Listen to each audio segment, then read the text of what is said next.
Hoy, magandang araw sa inyong lahat. Kumusta kayo sa araw na ito? Araw ng Biyernes, November 22, 2024. Dalangin ko na ang lahat ay sa mabuting kalagayan sa araw na ito. At mga kapatid, samahan niyo si Father Ron sa ating pagpapatuloy ng ating social media apostolate na lags ating pagnilayan at pag-usapan ang Ebanghelyo sa araw na ito, araw ng Biyernes, November 22, 2024. Sabi ng ating Panginoon sa Ebanghelyo, ang aking tahanan ay gawing isang bahay dalanginan. My temple must be a house of prayer. Huwag na itong gawin itong lugar ng mga magnanakaw o huwag itong gawing merkado.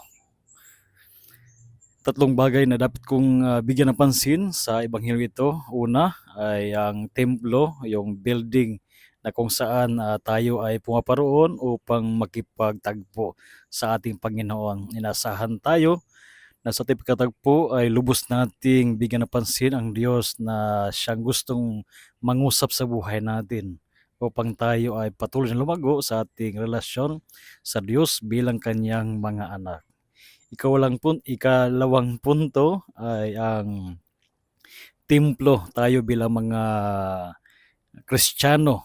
Napakahalaga na ating alalahanin ang ating pagiging anak ng Panginoon.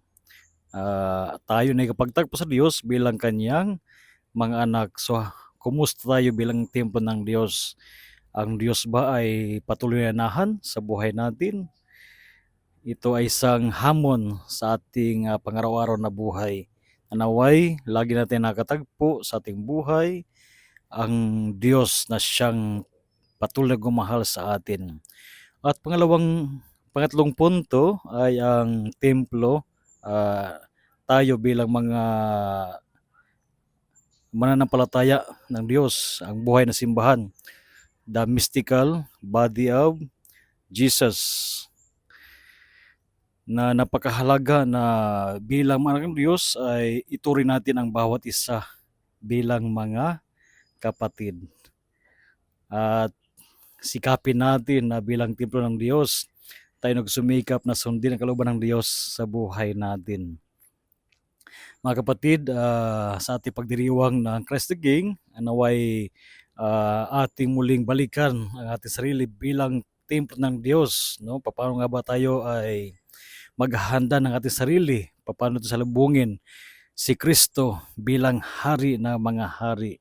So again, a blessed day sa inyong lahat at ang aking pagbati sa inyo, o kung mayroon man nagdiriwang ilang karawan sa araw na ito, happy birthday sa inyo at syempre nakikiramay din ako sa mga tao na mayroong pinagdadaanan sa buhay nila sa mga araw na ito.